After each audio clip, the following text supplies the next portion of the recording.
Hello there everyone and welcome to another episode with Feel Good with me. I'm your host Idan, and it is with great pleasure we have Dr. Joel Fuhrman with us here today, and we're going to talk about nutrition for autoimmune condition, post-viral infections, and health in general. This doctor is quite unique. He's been studying this topic and how nutrition can help our body on various levels. He has his personal experiences, so firsthand his father getting better and people around him through changing their nutrition. As you guys know, I'm a big believer that a lot of conditions and chronic condition can be really helped and sometimes prevented and totally get better just by changing our diet. For the record, I've been plant-based for 7-8 years, vegan.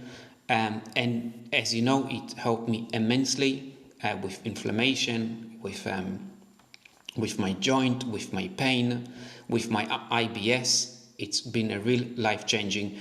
And about 8 years ago, I came across Dr. Fuhrman Ted Talk. Yes, he's that kind of a doctor. He's been on TED Talk. He was probably one of the first plant-based doctors to go full on and talk to the crowds there about plant-based and micronutrients, and he's going to cover that more in detail. So he's been a real inspiration for me and a point of reference often when I'm not sure am I eating enough fruit and vegetables, beans, legumes, nuts, seeds, things like that. He's really went deep down that hole and he knows his stuff.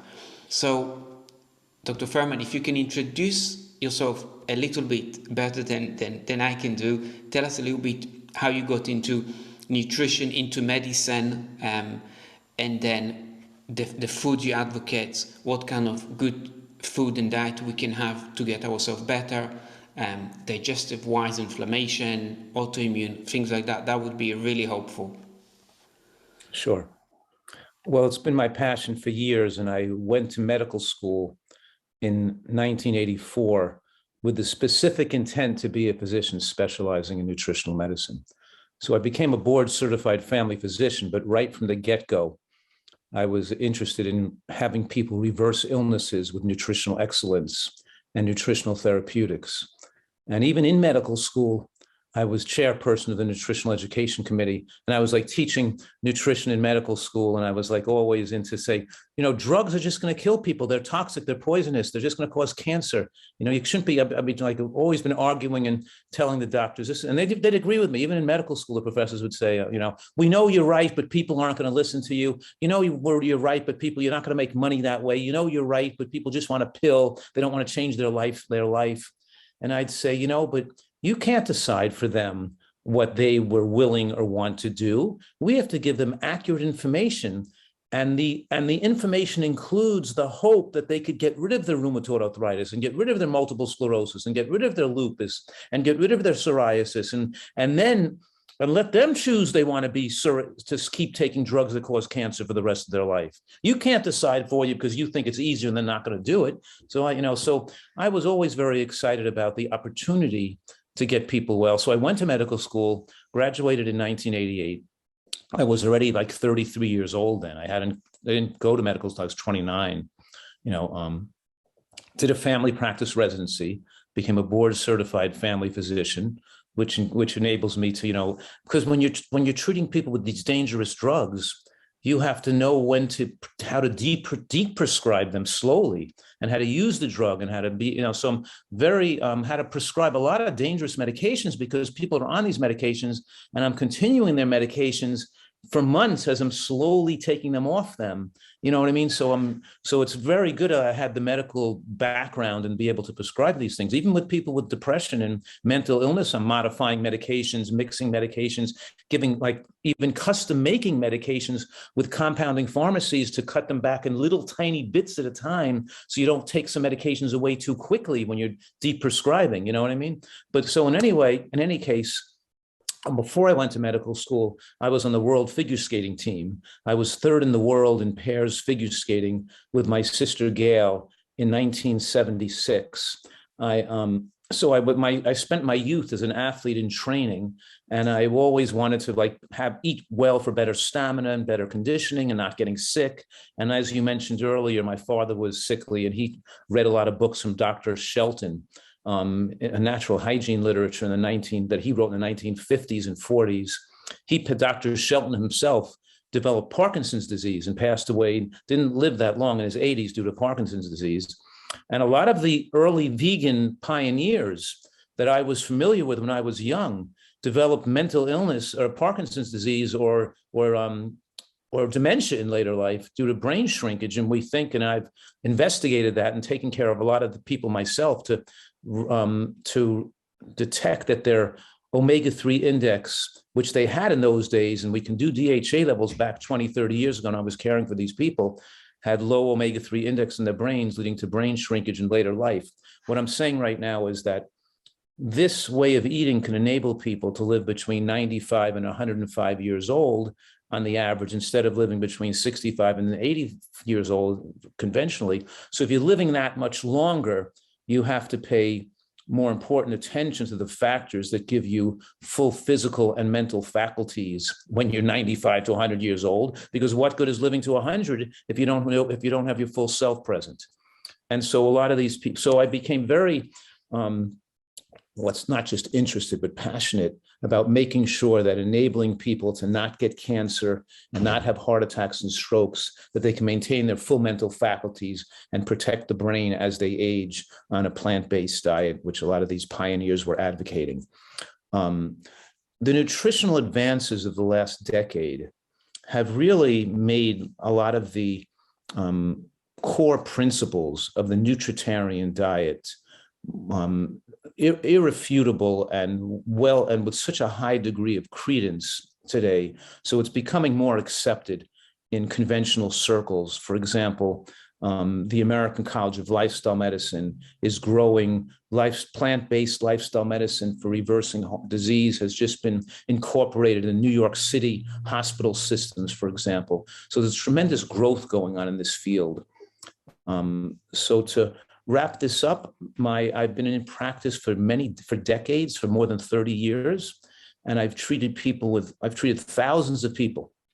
And my public television shows in the United States on public television has raised over $70 million for PBS TV in the United States, which means that hundreds of thousands of people have bought their package and donated to the station and followed the programs. And my books, I have 7 New York Times best-selling books, which means multiple millions of people have read my books, which means that I've impacted many hundreds of thousands of people. And in doing so, I have a tremendous amount of experience with people with serious illnesses and giving them the hope and the confidence that they can recover completely from serious illnesses. And I've had for example, a woman on the National Renal Transplant list waiting for a new kidney with a creatinine of 4.2. And that means your kidney is shot. And she made a complete recovery. Her creatinine went down to 0.8 and got rid of her lupus. An example, multiple patients recovering from autoimmune conditions.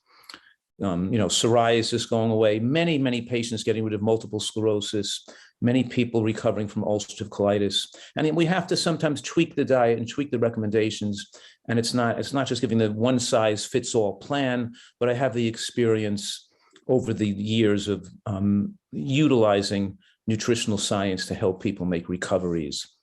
And you mentioned earlier, even fibromyalgia. And people with just generalized inflammation. A lot of times people have mixed connective tissue diseases, undifferentiated autoimmune conditions, which are not clearly diagnosed, and a mixture of compounding variables due to toxicosis and just not being in good health.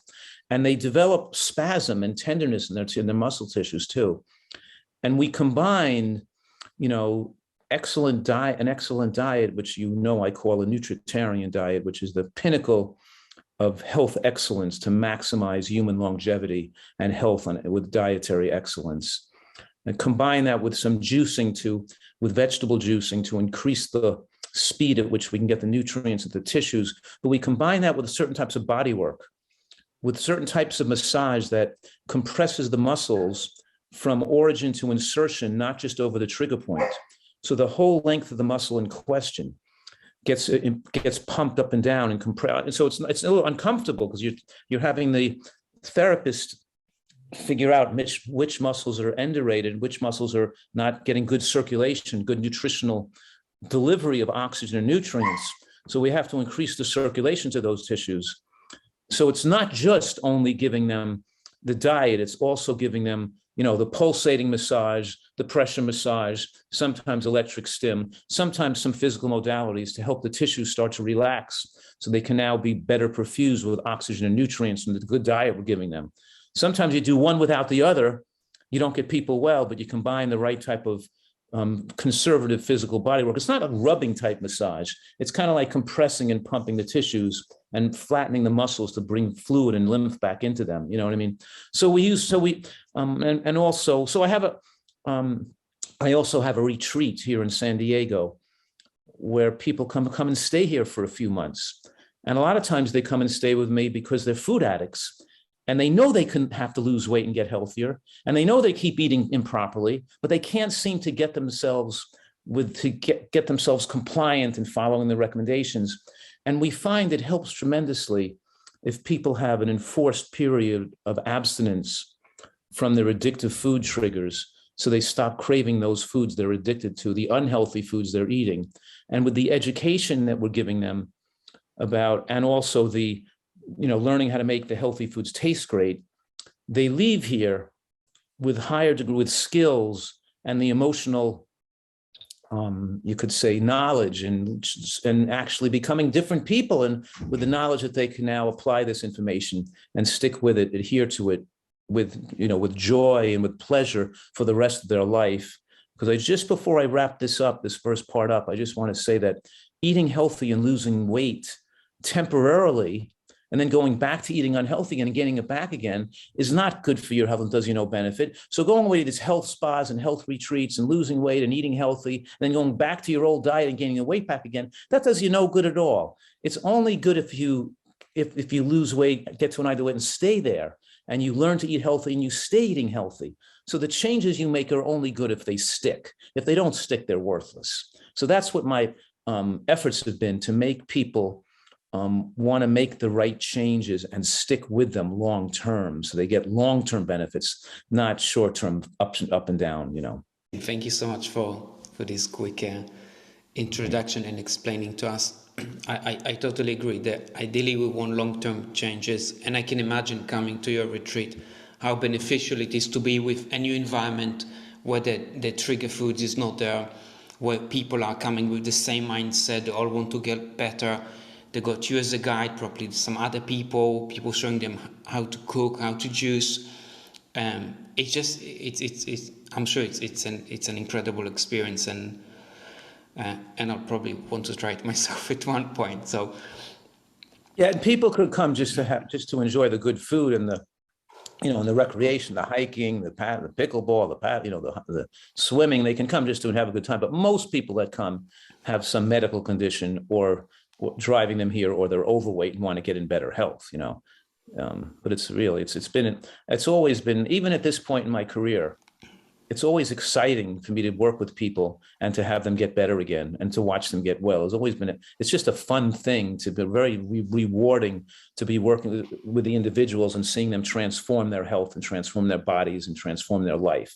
That's always given me a lot of excitement, And I guess what I want to share with the audience here is, before we move to the actual foods and diet and how to eat, when to eat, and what kind, is that what Dr. Fuhrman is trying to do, belonging to this.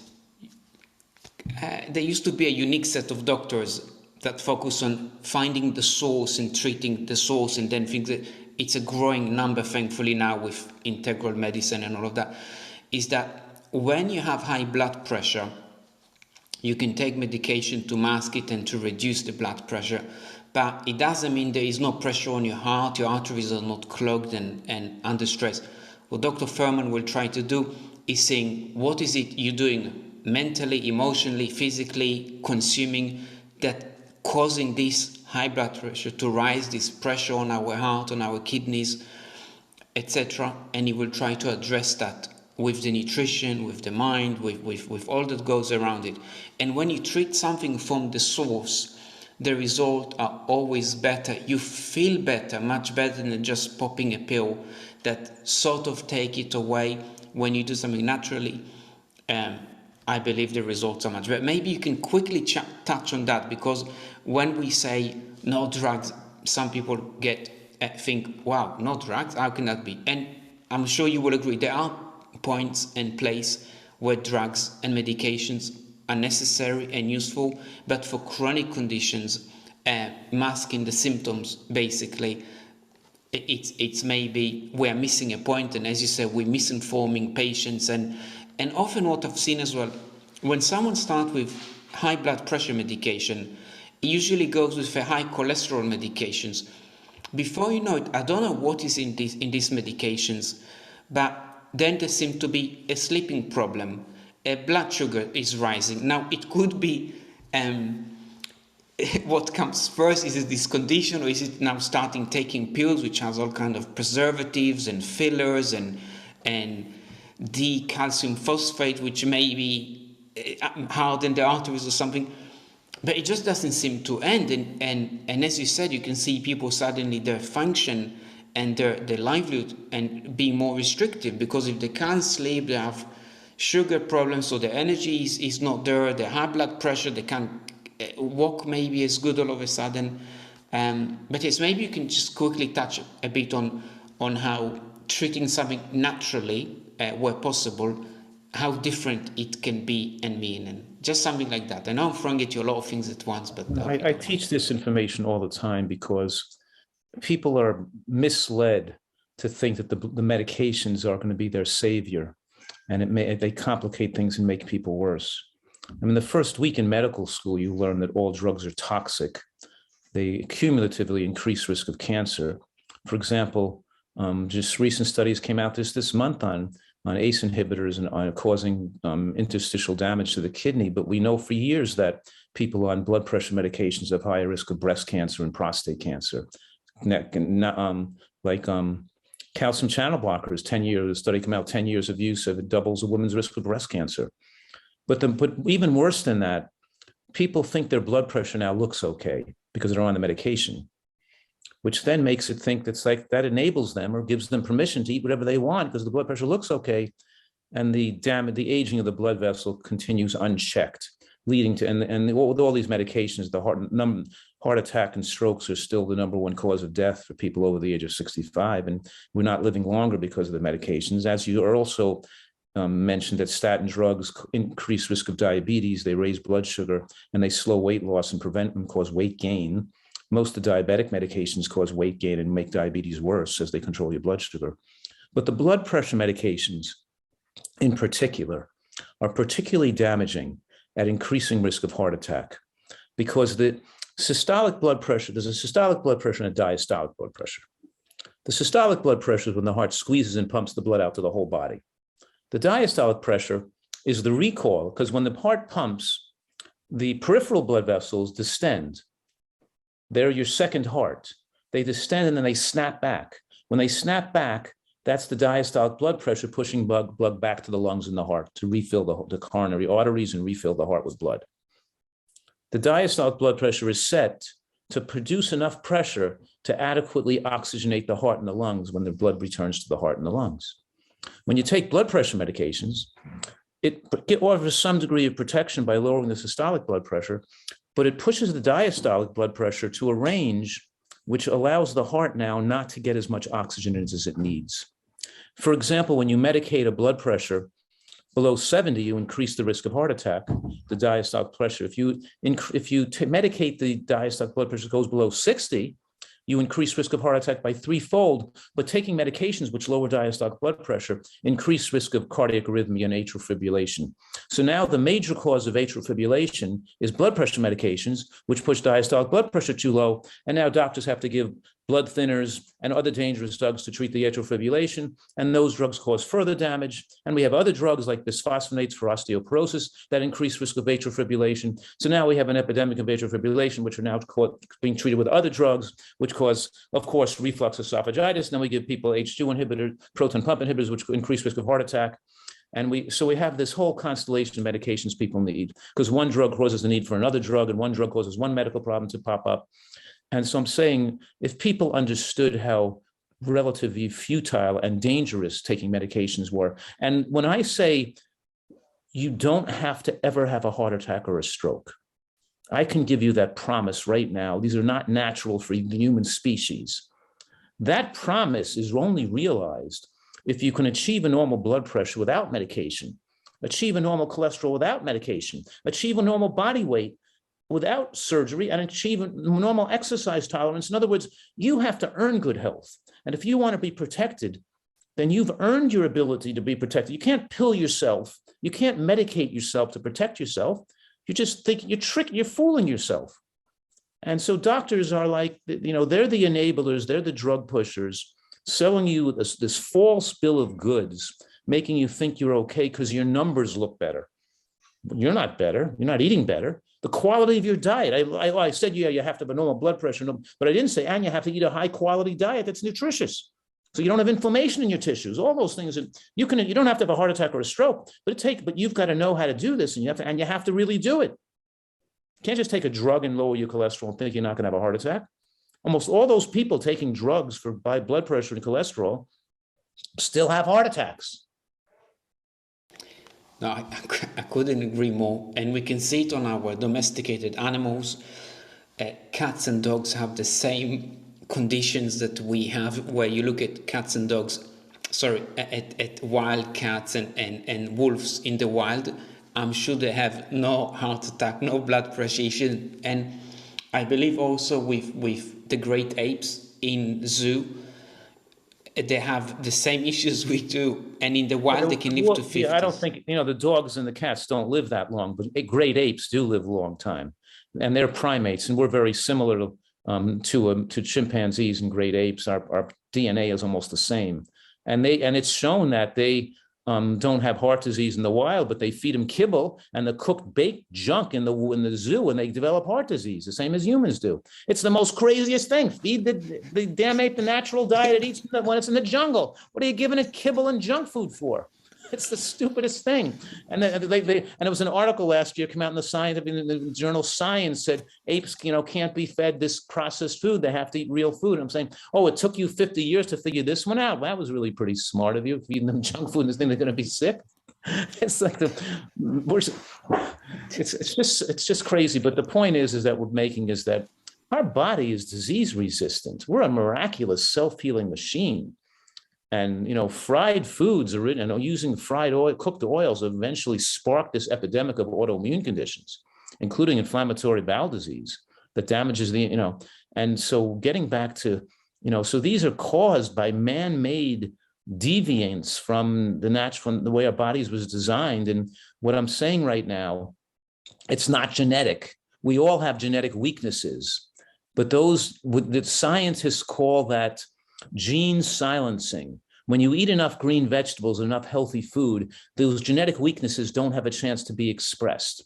And we have the ability to repair acquired gene defects. So all these things that people say are genetic would never, even the BRCA1 and GSTP1 gene that increase risk of breast cancer, don't cause breast cancer when you eat very healthfully. They only allow to cause a problem when you eat unhealthfully. And of course, and we know that the whole modern world is overweight and inflamed from eating all the processed foods and low nutrient foods. But in any case, nutritional excellence is the answer for people who want to achieve superior health and not have happen to them what happens to other people in the modern world. Long-term COVID, hospitalizations, dangerous infections, cancers, heart attacks, strokes, and dementias. We have the information today to give people who want to live a disease-protected life in great health, they can put this information into action. They can, absolutely. I'm one of them. I used to be housebound, and I done an extensive water fast with one of your colleagues, Dr. Alan Goldhammer, and I changed to plant-based vegan diets, and it's been a life change. But just quickly with the genetic thing, and so what I would just add is that often people say, my granddad had diabetes and this, and he had bacon sandwiches for breakfast. My dad had the same issues with the prostate, and he had baked beans and ham sandwiches for breakfast, and and then we think that the diet is genetic. It's not. It's just we're eating the same food and we're blaming it maybe on the gene. So maybe you can you can touch that. And then with doctors out there, it's very difficult because, for example, in the UK where I spend most of my life, I think they have 2 minutes per patient. So it's so unfair. They first of all, they don't know about nutrition often, and I even found doctors that were thinking, you care about your body so much, having another operation, I just want the pills, I'm depressed, just take whatever they're giving you, get on with it. So there is this problem. We have to learn to take care of our body, of our health, do the research, find good people like Dr. Fuhrman and other plant-based specialists that look at nature and can really help us progress. And yeah, a pill, it's tempting. We think it's going to solve our problem, but there's a price probably for all of these things. So definitely do your research and look up the books that Dr. Fuhrman wrote as well. You can have more information there. And then my most recent book is called Eat for Life. I've written 12 books and 7 are New York Times bestsellers, but I have some great books people should read, like Fast Food Genocide is a great book people should read. The End of Diabetes is a very important book, but I have The End of Heart Disease too, and Super Immunity, people love that book. But the book people should start with is Eat for Life, because it's always best to get the most updated book. It has more than 2,000 scientific references, and they use it in courses, in college courses. It's very easy to understand. Each chapter is summarized, and it gives people a good understanding that they can take control and how to modify their diet accordingly to reverse whatever disease they have. So Eat for Life is a good place to start when they're choosing one of my books. I will put it in the description below so people can find your books easily, and also your website for more information and the retreat. I think these are very valuable resources that we have. Let's move on a little bit more to practicalities. What foods, a few foods that people you think should absolutely abstain from, run away, and then some foods, nutrients to look at. If you can talk to us a little bit about that, so we have some ammunition to deal with this war that they advertising it as, sodas and bad things. Right. Well, so almost 60% of the calories consumed in the modern world are from processed foods. And I'm saying that sugar and honey and maple syrup is not food, it's a drug, because foods have nutrients that sustain human life. But when you take calories like sugar with no significant micronutrient load, the body can't readily convert it into energy. So it converts more of it into muscle fat. In other words, into myocellular lipid stores. We store it as fat. You feel lethargic. You don't get full energy from it, and you utilize nutrients like vitamins and minerals and antioxidants to metabolize calories. So it's because it doesn't supply the antioxidants and the vitamins and minerals, it strips the body. And I'm saying white flour is a sugar equivalent. There's no biochemical difference between eating sugar and a piece of white bread, a bagel, a pizza, a hamburger, a bun, a piece of Italian bread. It's all the same thing, and it's a drug, and it affects the brain. It affects dopamine centers in the brain in the same areas that are stimulated by narcotics and opiates, right? It gives me brain fogs. If I have some just plain sugar or white bread, it really messes my brain as well. Right. So it reduces your intelligence, it increases, it's an addictive substance that makes people more prone to developing alcoholism and addictive drug abuse and addiction to opiates as well. So we're saying the sugar diet, the cake diet, increases the risk of drug dependency in later life. It's a very dangerous way to live and to eat.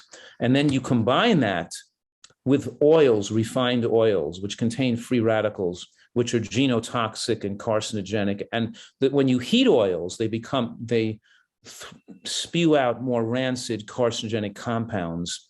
And the combination between this, you could say, the reason why sugar and white flour stimulate brain centers and make people food addicts is because so many calories rush into the bloodstream so quickly. The same thing happens with oil. When you eat your fat from a walnut or a flaxseed or a pistachio nut, the fat calories enter the bloodstream very gradually, like 1 or 2 calories a minute. But when you take walnut oil or pistachio oil or olive oil, the rush of calories into the bloodstream is so strong, so many calories into so fast, that it stimulates the brain centers to want to eat more food and makes this person now into a calorie-consuming monster. They can't stop wanting to eat or overeat food. So we're really, and food scientists know this. They know how to devise and add things to make people want to eat more, like salt and sugar and MSG and oil, and cook and mix the oil in the potato batter, not just on the surface. And they mix the salt in the potato batter, and they mix salt and sugar together in in other words, we're talking about designing foods to make humans overweight and sickly. So we have I call it the cake diet, the deadly diet people eat in the modern world, the mixture of processed foods, sugar, heated oils, and an excessive amount of animal products all mixed together, which keeps the level of antioxidants and phytochemicals low, which then makes the body develop a huge amount of toxic compounds, advanced glycation end products, reactive oxygen species, lipofuscin, ammonia, urea, uric acid. There's all these toxins build up in the tissues, which of course sets the foundation of illness and disease. Just a quick side question. Any raw oil at all on a salad can be beneficial, or zero oil? Because I know oil is obviously, it's a process, because you concentrate something and you have to process it. It's not in nature. I don't know an oil coming out of any tree. I know you process it from trees, but just as a side note. Right, and oil, it's concentrated calories. It's 120 calories a tablespoon. A little bit of oil might be okay if you were a farmer working behind a plow, an 800-pound plow and an ox 8 hours a day, needing 4,000 calories a day. You could throw an extra couple of 100 calories of oil on your food. It's not going to make that much of a difference. But so many people live in computer desk jobs. They're not burning so many calories, and putting those extra calories from oil makes them fat. You tell me, look at yourself. Are you overweight? If you're overweight, you shouldn't be putting oil on your food, because it's not going to lose weight if you're taking in any oil. And by the way, there's no nutritional scientist in the world could, with a straight face, legitimately tell you that walnut oil is healthier than a walnut, or sesame oil is healthier than sesame seeds. We know that there's nothing in the scientific literature that's better corroborated with one study after another, showing when the fat comes from whole nuts and seeds, pistachio nuts, walnuts, whatever it is you're eating, flax seeds, chia seeds, hemp seeds. When you use whole nuts and seeds, we see a dramatic enhancement in all-cause mortality, a dramatic enhancement of lifespan, right? And taking nuts and seeds out of the diet and putting oil in increases risk of early mortality. So we're saying more than a 40% reduction, or about a 40% reduction in overall cardiovascular death, and about a 60% reduction in sudden cardiac death from the inclusion of nuts and seeds. It stabilizes the heart against arrhythmia. So there's never a time when you should put oil on your food, because you can make the salad dressing with the whole nut.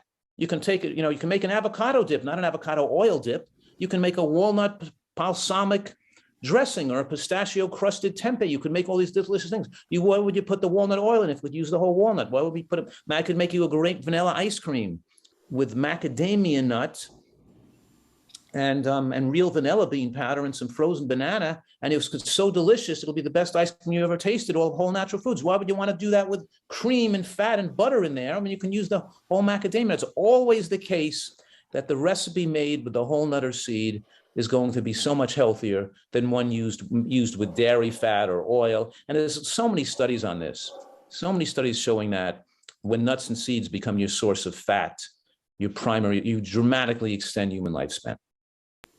So this is nuts and seeds. Can you talk to us a little bit about the Hispanic paradox in America?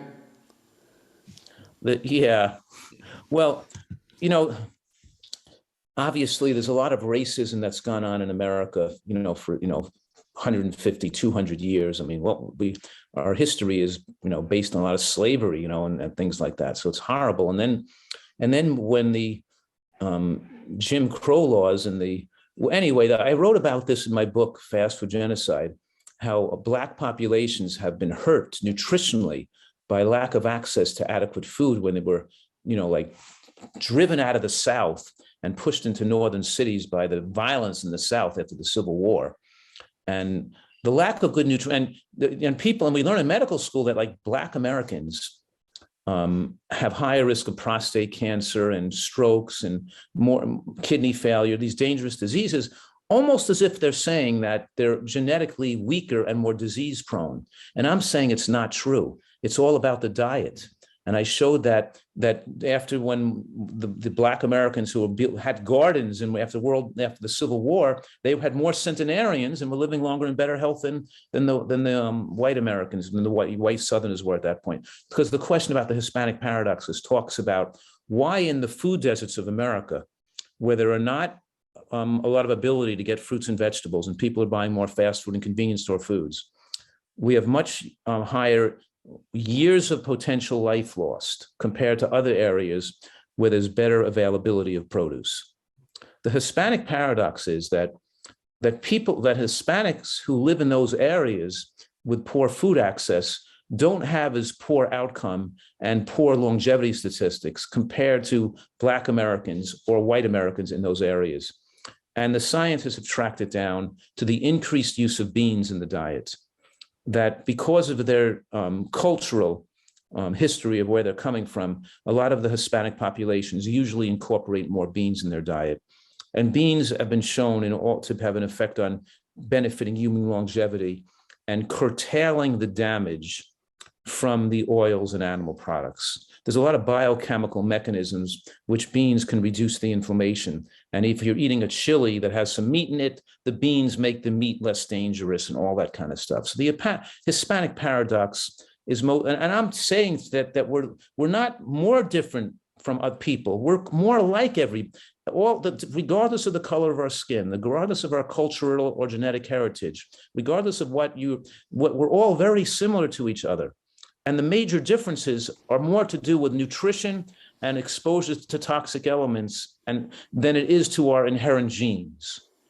And when you take any human population of any genetic heritage and you feed them an excellent diet with a lot of vegetables and good nutrition, they flourish and they do well, both emotionally, economically, culturally, and they have better, and they're not as drug prone, violent. Even the studies coming out of the UK show that children in the highest consumption of candy consumption in the first 10 years of life had a 60% risk of being arrested for either criminal behavior or drug abuse or illegal drug use by the time they were 35 years old. That we can track candy consumption and sugar consumption to use of illegal drugs with a better correlation than poor parenting, abusive parenting, or social isolation or poverty.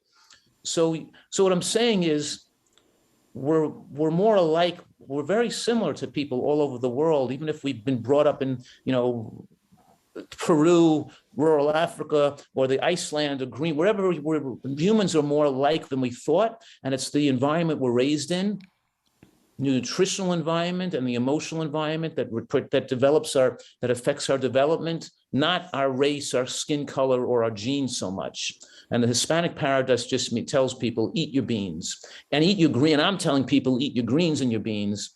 And if you can, eat all the GBOMBS, because that's the way to protect your brain and protect your life. So here's the answer. The more GBOMBS you eat, the better your emotional health, your intellectual health, and your life and your lifespan. GBOMBS. And that stands for greens, beans or legumes, onions, mushrooms, berries, and seeds. Greens, beans, onions, mushrooms, berries, and seeds. And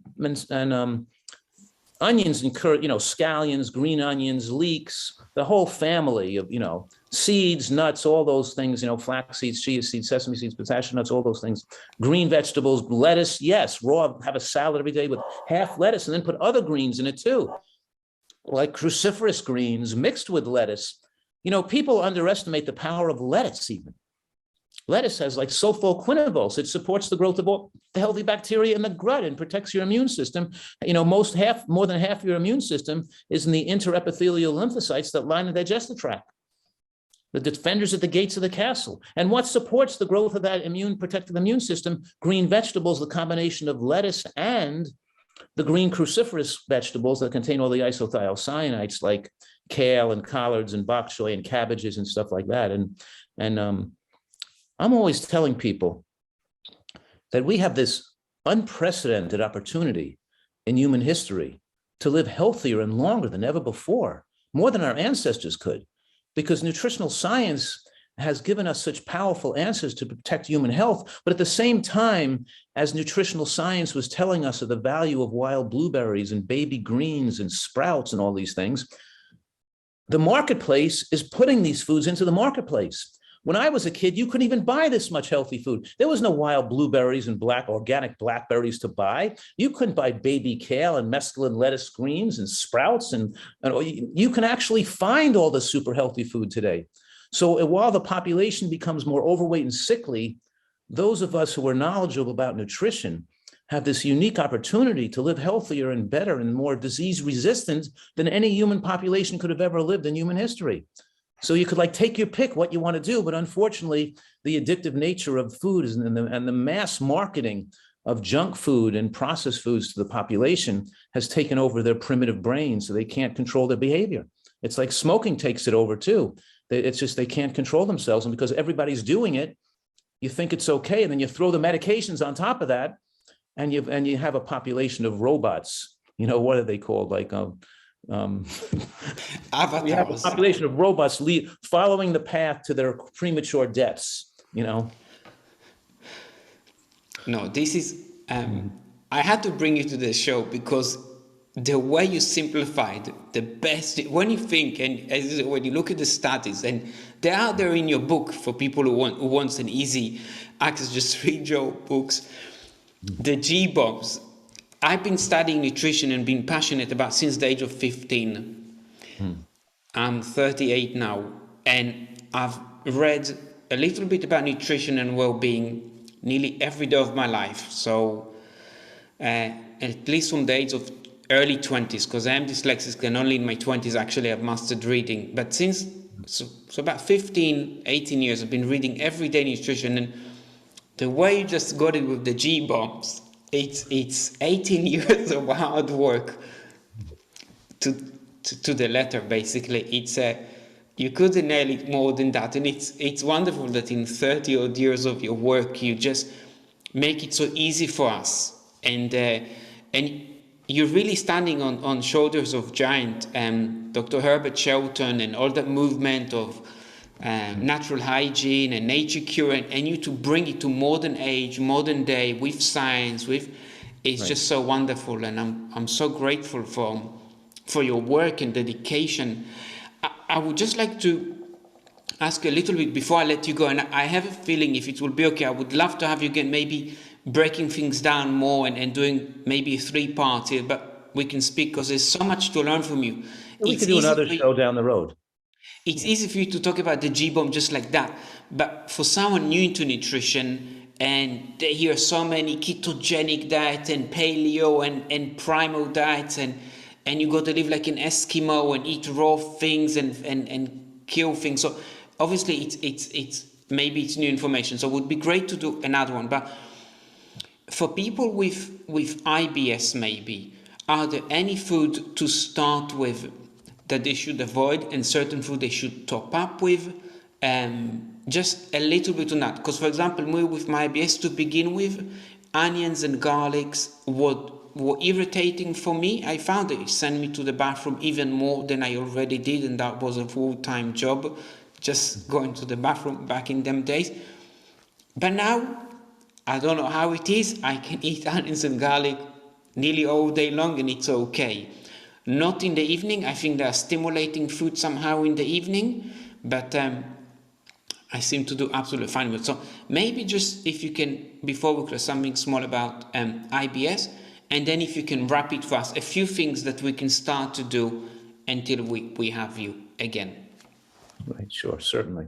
And certainly we have to make modifications to the general recommendations with certain conditions. The one that comes to the thoughts more than any is inflammatory bowel disease, IBD, not IBS, because even though the foundational foods of my diet I recommend is a salad, right? Have a big salad at least once a day and a bowl of vegetable bean soup. But too much salad vegetables really it can't be good for a person who's bleeding from their bowel. The raw foods are not good for them. So we start out gradually, but we get them on raw foods. I start them with vegetable juicing, that I heat the vegetable juices up a little bit, just to the smoke point, and we mix, and then they have a diet of more cooked vegetables like zucchini, stewed bok choy, and cooked mushrooms. And we use also some quinoa and small new potatoes that have been boiled and made soft.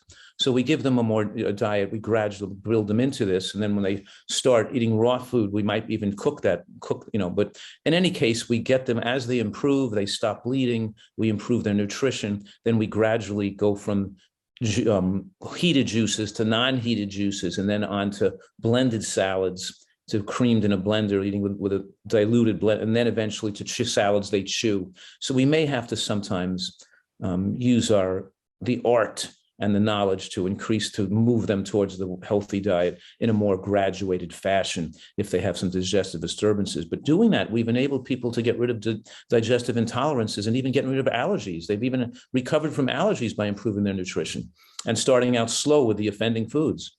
But in any case,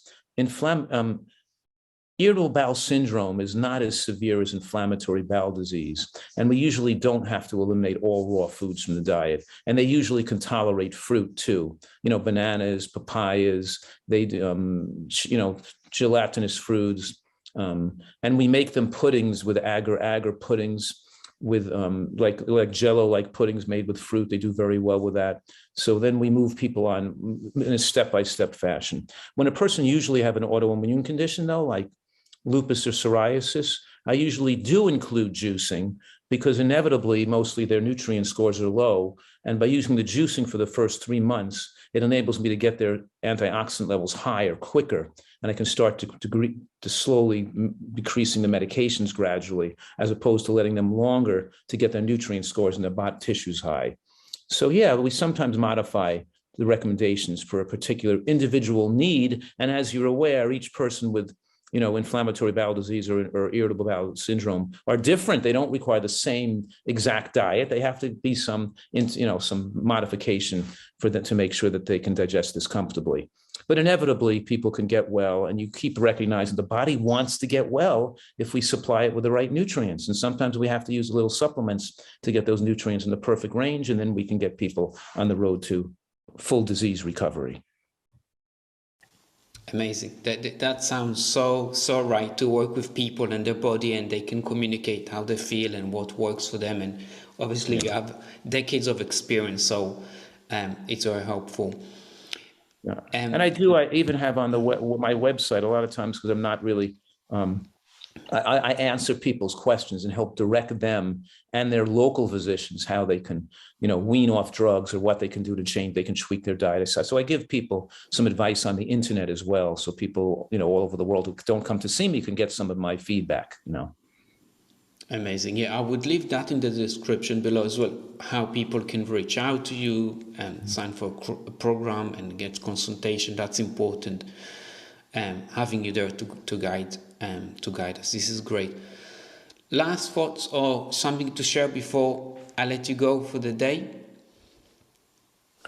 Well, I guess my last thoughts are that don't be satisfied with taking drugs the rest of your life. That your body, that you can achieve excellent health, and that when you do so, almost everybody says, boy, was that worth it? I can think more clearly. I'm happier. I'm more passionate and creative, and I'm enjoying food more, not less. I want to leave people with the idea to think that this is not about giving up all the things you enjoy in life. It's about making life more enjoyable, more pleasurable, and being the full human you were meant to be, not being some mere fraction of who you could have become. And because most people don't even realize it. So we see people make a transformation where they love eating this way. They actually develop the taste muscle to enjoy it more than they ate their other diet. And they get much better emotional connection and compassion and feelings for the people, for things around them, and appreciate the world more. They even appreciate food more because they realize the miraculous healing power and the beauty of the food itself. So to me, it's a no-brainer. To me, it's, everybody's got to do this, because without it, you're just waiting for a tragedy to happen. I say, why do you want to live in that neighborhood where other people are living? While everybody around you getting cancer and heart disease, get out of that dangerous neighborhood. Get to safety. It's crazy. What are you doing? Anyway, it's so true. No, it really is true. Sometimes I wonder, some of us see it naturally. From the age of 15, when the teacher spoke about the locals eating dates and nuts, and it was great winter energy food. So, and just wow, somehow it's connected to me. And then I started looking into nutrition, and I had the flu once, and a Brazilian guy told me eat 20 oranges, and the flu went like that. By the time I finished the 20 oranges, I had no flu. I was it was such an eye-opener. But not everyone see it naturally like that. For some reason, we're all different. So it's really good having doctors like you out there for us and passionate in helping. I can't thank you enough. I'm gonna have to bring you back again. And yeah, we could talk about different things, another time. Sure. I'd like to go into.